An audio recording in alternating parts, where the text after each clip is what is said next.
Evocação da Senhora Anna Belleville, que se encontra no capítulo 3, Espíritos em Condições Medianas, da segunda parte do livro O Céu e o Inferno, de Allan Kardec. Senhora Anna Belleville, jovem morta aos 35 anos, depois de longa e cruel enfermidade. Vivaz, espirituosa, dotada de rara inteligência, de grande retidão de julgamento e de eminentes qualidades morais. Devotada esposa e mãe de família, tinha uma força de caráter pouco comum e um espírito fecundo em recursos, que jamais a deixavam desprovida, mesmo nas circunstâncias mais críticas da vida.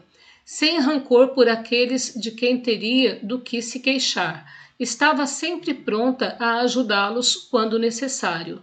Intimamente ligados a ela, durante muitos anos, podemos seguir todas as fases de sua existência e todas as peripécias de seu fim. Um acidente causou a terrível enfermidade que a levou e a reteve 3 anos na cama, presa aos mais cruéis sofrimentos, que ela suportou até o último momento com uma coragem heróica e sem abandonar a alegria natural que sempre teve. Acreditava firmemente na alma e na vida futura, mas pouco se preocupava com isso.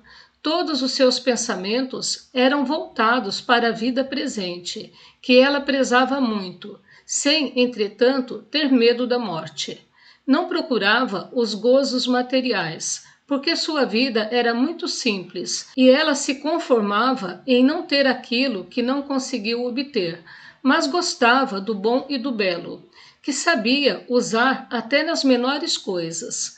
Queria viver menos por ela e mais por seus filhos, aos quais sentia que era necessária, por isso se agarrava à vida. Conhecia o Espiritismo sem tê-lo estudado a fundo. Interessava-se pelo assunto, sem, contudo, fixar sua atenção no futuro, para ela uma ideia verdadeira, mas que não lhe deixava nenhuma profunda impressão.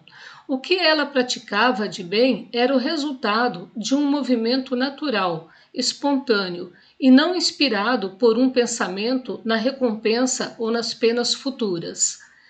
Depois de muito tempo, seu estado era desesperador e esperava-se sua partida a qualquer momento. Nem mesmo ela tinha ilusões sobre a cura. Um dia em que seu marido estava ausente, sentiu-se desfalecer e entendeu que tinha chegado sua hora. A vista ficou turva, a confusão a invadiu e experimentou todas as angústias da separação. Entretanto, ela não queria morrer antes da volta do marido. Fez um supremo esforço e disse a si mesma: não quero morrer. Sentiu então a vida renascer e recobrou o pleno uso de suas faculdades. Quando o marido voltou, disse: eu ia morrer, mas quis esperar que você estivesse ao meu lado, porque tinha ainda várias recomendações a fazer. A luta entre a vida e a morte se prolongou, assim, durante 3 meses, que foram apenas uma longa e dolorosa agonia. Evocação no dia seguinte à sua morte. Meus bons amigos, obrigada por se preocuparem comigo. De resto, vocês sempre foram para mim como bons parentes. Bem, tranquilizem-se, estou feliz. Tranquilizem meu marido e olhem por meus filhos. Estava ao lado deles até agora há pouco. Parece que a confusão não foi longa, já que a senhora nos responde com lucidez. Meus amigos, eu sofri tanto e vocês sabem que sofri com resignação. Bem, minha prova terminou. Dizer-lhes que estou completamente separada? Não, ainda não estou, mas não sofro mais, o que é um grande alívio. Desta vez estou completamente curada, garanto, mas tenho necessidade de que me ajudem com o socorro das preces, para eu vir logo trabalhar com vocês. Qual poderia ter sido a causa de seu longo sofrimento? Passado terrível, meu amigo. A senhora poderia nos dizer qual foi esse passado? Oh, deixe-me esquecê-lo um pouco, Paguei muito caro por ele. Um mês após sua morte. Agora que a senhora deve estar completamente desprendida e que se reconheceu melhor, ficaríamos bem felizes em termos uma conversa mais explícita. Poderia nos dizer qual foi a causa de sua longa agonia? Porque a senhora ficou durante 3 meses entre a vida e a morte. Obrigada, meus amigos, por se lembrarem de mim e pelas boas preces. Quão salutares elas me foram e como me ajudaram em meu desprendimento. Ainda tenho necessidade de ser apoiada. Continuem a rezar por mim. Vocês compreendem o valor da prece, não dizem fórmulas banais, como tantos outros, que não se dão conta do efeito que produz uma boa prece. Sofri muito, mas meus sofrimentos foram levados em conta, o que me permite estar sempre com meus queridos filhos, que lamentei tanto deixar. Eu mesma prolonguei meu sofrimento. Meu ardente desejo de viver por causa de meus filhos fazia com que me prendesse de qualquer maneira à matéria, e ao contrário de outros, eu me obstinava e não queria abandonar este infeliz corpo com o qual era necessário romper, e que todavia era para mim o instrumento de tantas torturas. Eis a verdadeira causa de minha longa agonia. Minha doença, os sofrimentos que suportei são expiação do passado, uma dívida a mais já paga. Lamentável, meus bons amigos. Se eu os tivesse escutado, que grande mudança teria havido na minha vida presente. Como teriam sido abrandados meus últimos instantes, e como esta separação teria sido mais fácil, se em vez de contrariá-la eu tivesse me deixado ir, na corrente que me arrastava, com confiança na vontade de Deus. Mas em vez de olhar para o futuro que me esperava, eu só via o presente que ia deixar. Quando eu voltar para a terra, serei espírita, garanto. Que grande ciência! Assisto com muita frequência às reuniões e aos ensinamentos de vocês. Se eu tivesse compreendido quando aí estava, meus sofrimentos teriam sido muito aliviados. Mas não tinha chegado a hora. Hoje compreendo a bondade e a justiça de Deus, mas ainda não estou suficientemente avançada para não me ocupar mais com as coisas da vida. Meus filhos, principalmente, ainda me prendem muito aqui, não mais para mimá-los, mas para vigiá-los e trabalhar para que sigam o caminho que o Espiritismo traça nesse momento. Sim, meus bons amigos, ainda tenho graves preocupações. Uma é esta, da qual depende o futuro de meus filhos. A senhora poderia nos dar algumas explicações sobre o passado que tanto lamenta? Ah, meus bons amigos, estou pronta a fazer minha confissão. Eu desconhecia o sofrimento. Via, sem piedade, minha mãe sofrer, tratando-a como se fosse uma doente imaginária. Como não havia acamada, supunha que ela não sofria. Caçoava de seus sofrimentos. Eis como Deus me puniu. 6 meses após sua morte. Agora que um tempo bem mais longo se passou depois que a senhora deixou seu envoltório terrestre, poderia nos descrever sua situação e suas ocupações no mundo dos espíritos?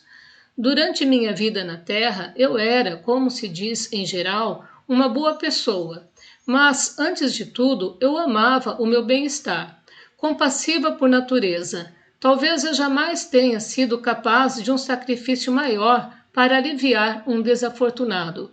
Hoje tudo mudou, sou sempre eu mesma, mas o eu de antes sofreu modificações.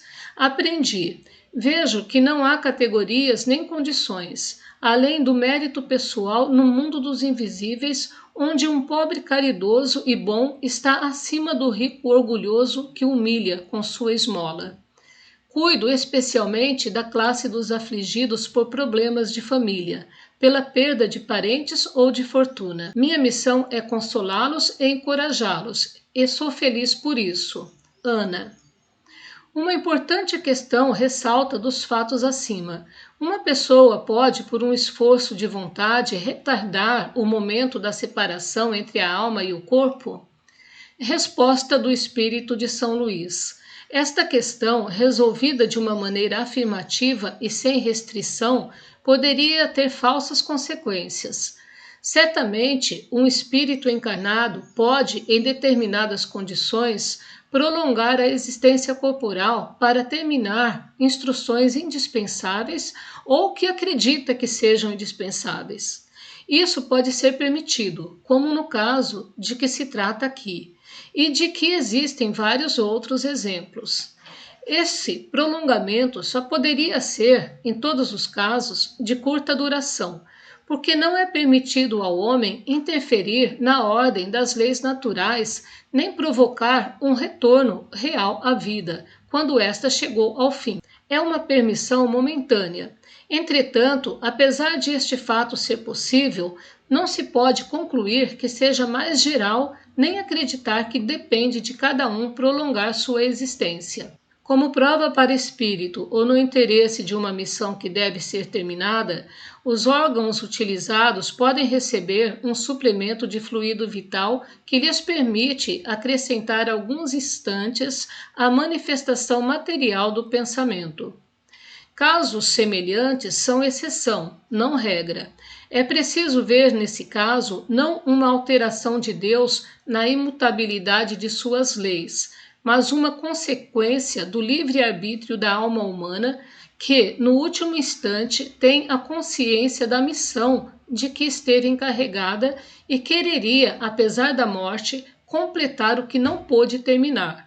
Talvez seja, às vezes, mais uma forma de punição infligida ao espírito que duvida do futuro do que uma concessão para prolongar a vitalidade, que necessariamente o faz sofrer. São Luís. As pessoas poderiam se surpreender com a rapidez da separação deste espírito, tendo em vista seu apego à vida corporal. Mas é preciso considerar que esse apego nada tinha de sensual ou de material. Tinha mesmo seu lado moral, já que era motivado pelo interesse nos filhos pequenos. Tratava-se, por outro lado, de um espírito elevado em inteligência e moralidade. Mais um degrau e ele estaria entre os espíritos muito felizes.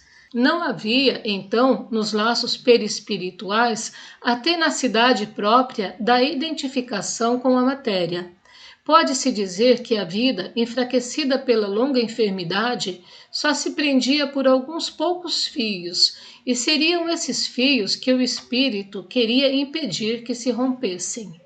Entretanto, sua resistência foi punida com o prolongamento de seus sofrimentos, em consequência da própria doença, e não pela dificuldade de se desprender.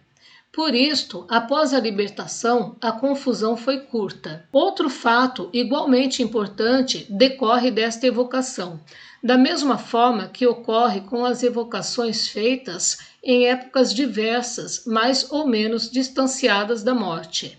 É a mudança que se completa gradualmente nas ideias do espírito, cujo progresso se pode acompanhar.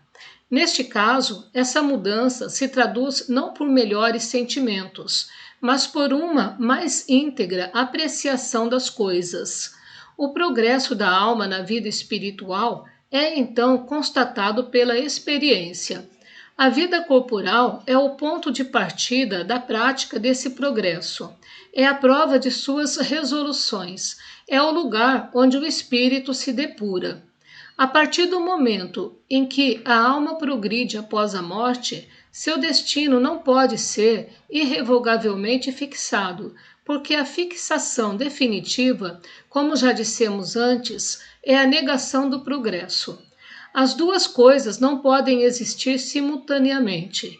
Resta então aquela que comprova os fatos e a razão.